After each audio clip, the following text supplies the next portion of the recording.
Well, the trade deadline has officially passed. The Rays were very active, and we are going to talk about some of the moves they made, some of the moves they didn't make, and what it looks like for the next few months for this team. Turn up your volume. Because you're about to listen to The Sick Podcast. Rays Rewind with Bell, Bushman, and Drew. Jansen. That is into center field. Here comes Kiermaier. Phillips has tied the game. Arose Arena coming around. Throw home. Now he stumbles. But the ball gets away. Tampa Bay wins it. Brett Phillips, game 4 hero. The sickest Tampa Bay Rays podcast. It's gonna be sick. Hey guys, this is Drew from Rays Rewind Podcast, the sickest Rays podcast, part of the Sick Media Network. We are coming to you just a few minutes after the trade deadline has passed.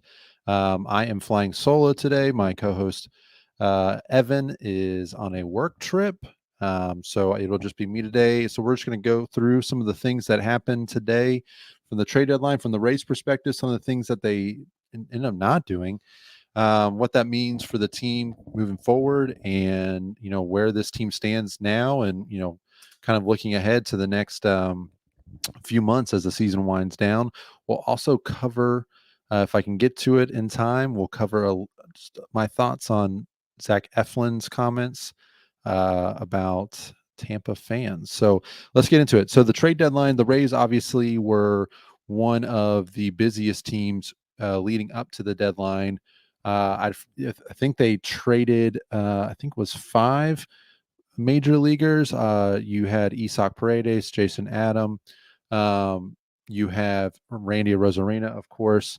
A number of major leaguers going out, restocking the farm system, and also bringing in a couple of major league players in Hunter Biggie and Christopher Morel as a part of the Isaac Paredes deal.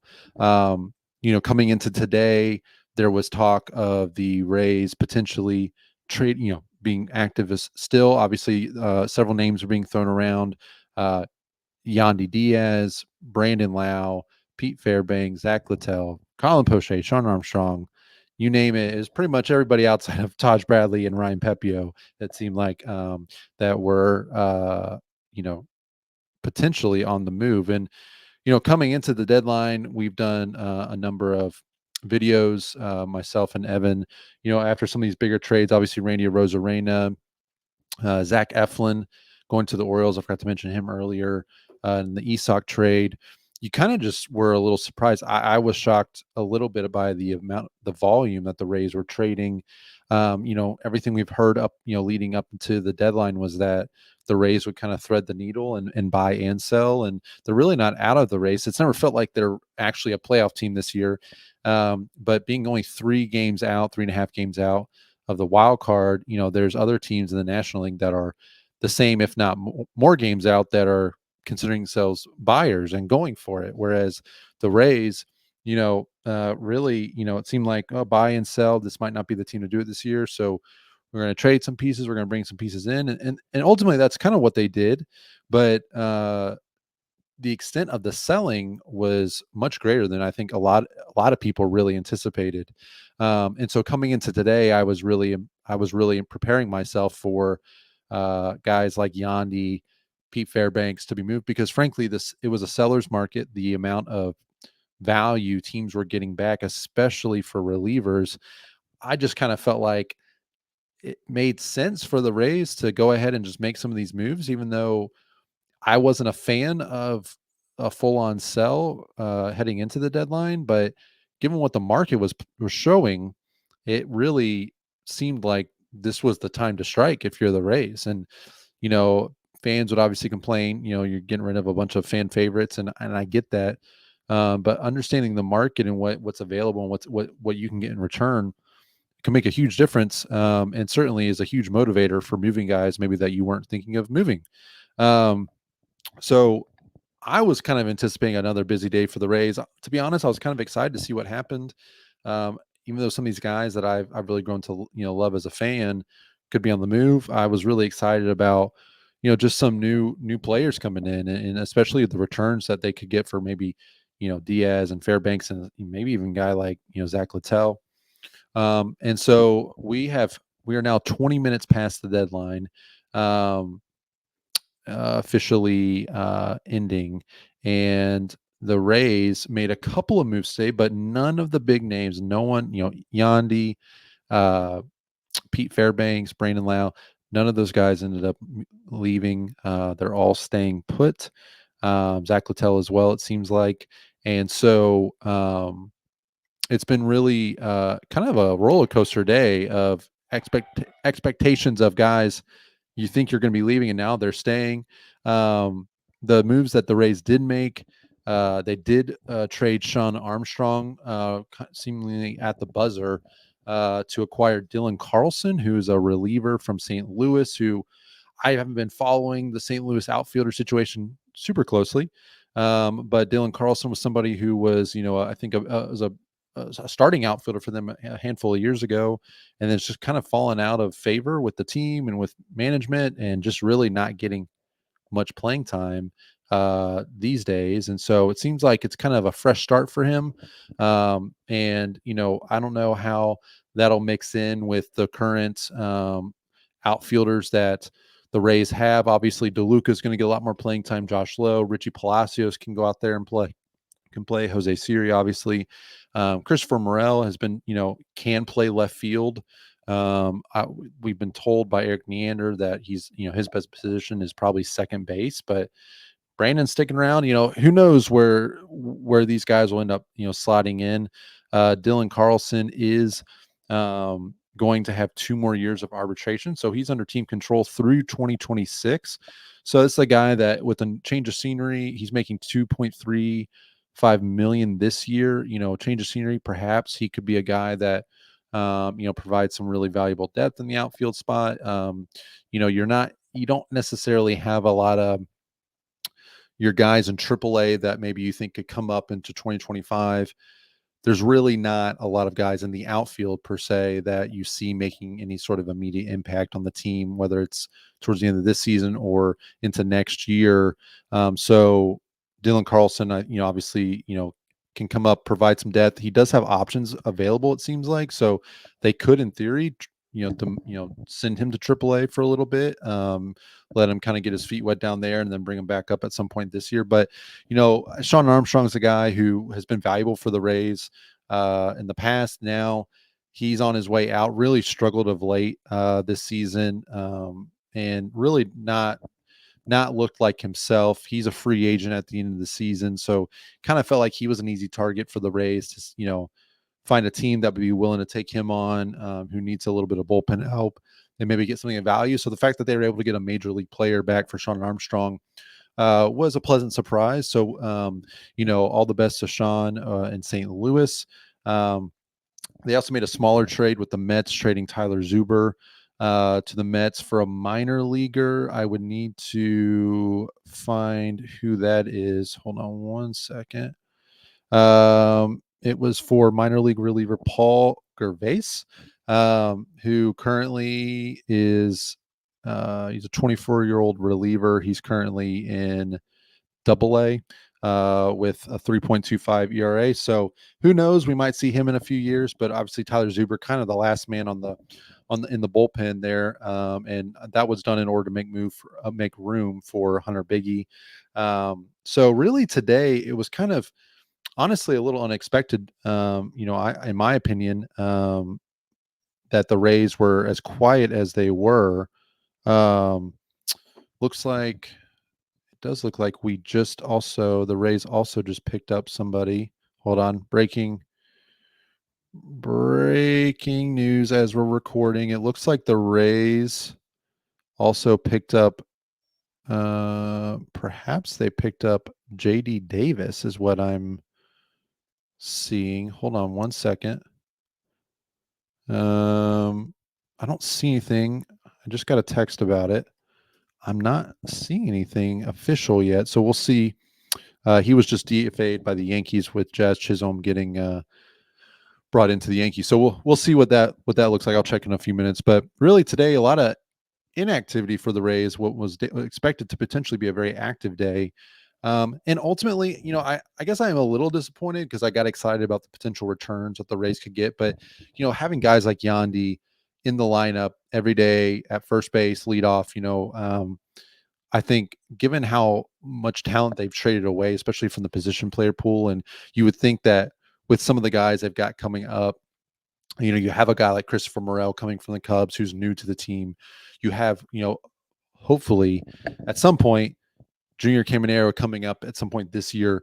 Now that Esau's out, Austin Shenton got called up. He'll be with the team starting today. With the Marlins series. Yandy providing some leadership, hopefully some, veteran presence there along with Brandon Lau, can only mean good things for the rest of the lineup, I think. Yandy, his contract does get a little more expensive next year, so it remains to be seen if the Rays decide to trade him in the offseason or, find value in keeping him around for those same reasons. But it will be nice still having some of those veteran guys in the lineup, despite perhaps the return that they could have gotten for, some of these players, having them, line up every day, especially Yandy, I think is going to be valuable, especially as the Rays still are, essentially going for a playoff spot. They've said that they're not giving up on this season. Obviously, they're not as good of a team. Neander said that himself on Friday, without Randy and Zach Eflin and certainly without Isak. But, they are still only a few games out of a playoff spot. So, keeping some of these guys around still can kind of keep that dream, albeit, it's a far off dream. It's possible that they could still make a run at this, and having guys like Yandy and Brandon Lau are only going to help, further that down the road. I am particularly excited to see Christopher Morel in the lineup tonight. I hear, Topkin reporting he's playing second base. I'm just excited to have some new blood in the lineup, some new faces. Hopefully the energy. Apparently Morel is a big energy guy, real positive presence in the clubhouse. I'm excited to see what he brings to the team, and I hope he has a great, few days here starting out, and can make an impact early. Let's see. I do want to talk a little bit about the rest of the deadline. From the Rays, we've talked on it a bunch, specific moves. Again, very surprised at the amount of moves that the Rays made, but I really feel like that, kind of not closing the book on this season. I know they haven't done that officially yet, but looking ahead with the pitching staff next year, with the amount of pitching talent they're going to have next year, hopefully some of these younger guys, Caminero, Curtis Mead, Josh Lowe's been struggling, but you do have kind of this next wave of players that you're hoping can really outright contribute. I'm excited to see those guys get more playing time. And who knows, they catch fire here, they can maybe string some wins together, but I'm excited to see those guys get at bats, because, their development is, hyper important, hyper critical to the overall success of this team next year. And the floor is so low for the ability to be successful next year. I feel like with the pitching floor that the Rays have is, I think, going to be they're going to have a much easier time being a playoff team next year, given the pitching talent. So you hope that these guys now, in a year where you really, even if you do make the playoffs, it's really not a team that you see going far. If you can develop some of these these guys in the lineup now, and then couple that with greater financial flexibility in the offseason, hopefully being reinvested in some proven veteran hitters, or at least one veteran hitter. And then, with the pitching talent coming back with Shane and Jeffrey, and, the emergence of Taj Bradley and Ryan Pepio, all these guys, Shane Baz, there is going to be, I think, a lot to be excited about next year, even despite this year being such a struggle and a challenge at times. I was sad, of course, to see guys like Randy go. Zach Eflin, you made sense. Jason Adam to me was also a guy I didn't want to see leave. I felt like with the Rays saying that they want to contend next year, guys like Jason Adam and Pete Fairbanks, I think are guys you keep around to really lock down the back end of that bullpen. But the amount of talent that they got back, the package that they were able to get from the Padres for Jason Adam, it seems like it was one of those deals that you just kind of too good, to pass up. So I understood it, but I was definitely sad to see him go. Isak, we've talked about this on the podcast. I've not been too enamored with Isak. I realize, he hit 30 home runs last year. He plays I think an average third base. And you're kind of hoping that Morel can do the same thing. Like we already had a 30 home run guy in Isak, and he's young and controllable, all the things. But with the return they got, and be able to make some moves to get a spot opened up for Junior Caminero. I think ultimately Junior Caminero is as exciting of a hitter in this organization as there is in the entire organization. There's no one more exciting than Junior Caminero as a hitter right now.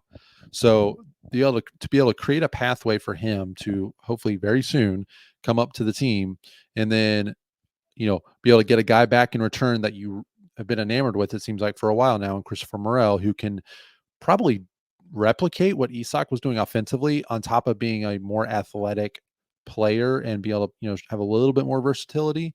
And then on top of that, getting a reliever in Hunter Biggie, who supposedly, I'm not going to act like I'm a Hunter Biggie expert, but he supposedly has great stuff that, should play really well in the Rays bullpen. And then on top of that, a pitching prospect that seems to be, getting some helium and kind of catching fire here as of late. And Ty Johnson, seemed like a great to me. I feel like that was a move that I can totally get behind. And so, it's kind of been a weird few days as Rays fans. We're not used to this kind of sell-off. I can't remember a time this has happened before. Especially with a team that's technically only a few games out of the playoff run, but I'm excited. I'm excited for tonight's game against the Marlins to see Christopher Morel in the lineup, to see how Hunter Biggie performs, to still see guys like Pete Fairbanks and Yandy Diaz, on the team, and Brandon Lau.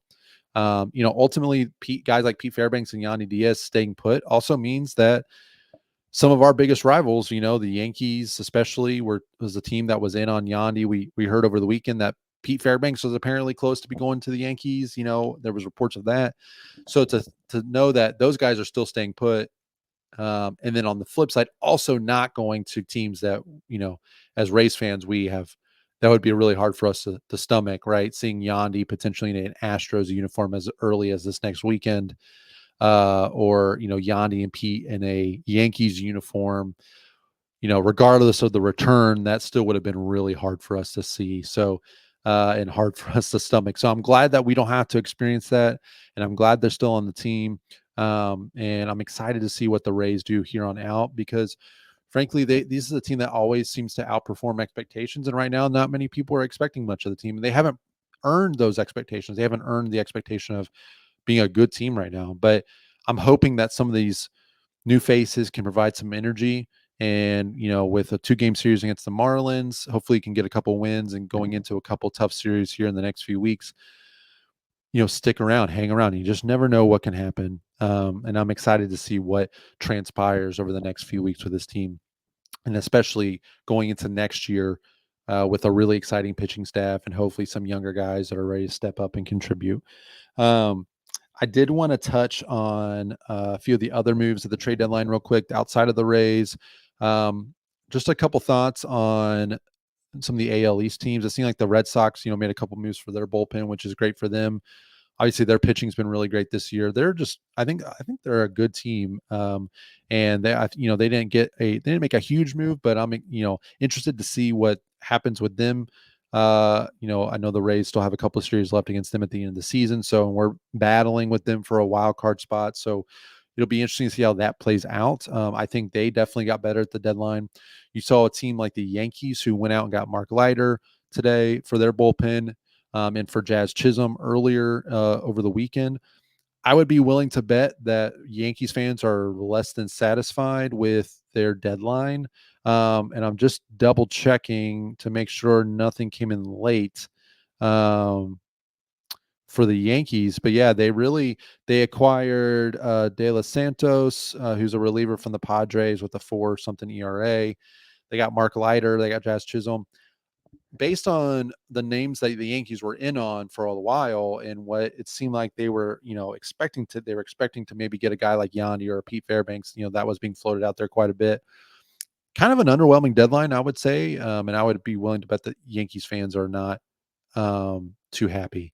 And then finally, the Baltimore Orioles are, a team that is acquiring a number of pitchers and batters, Eloy Jimenez, Austin Slater, and a crowded outfield for them already. Not really sure where that puts them in that situation. Trevor Rogers, giving up a couple of big prospects for Trevor Rogers.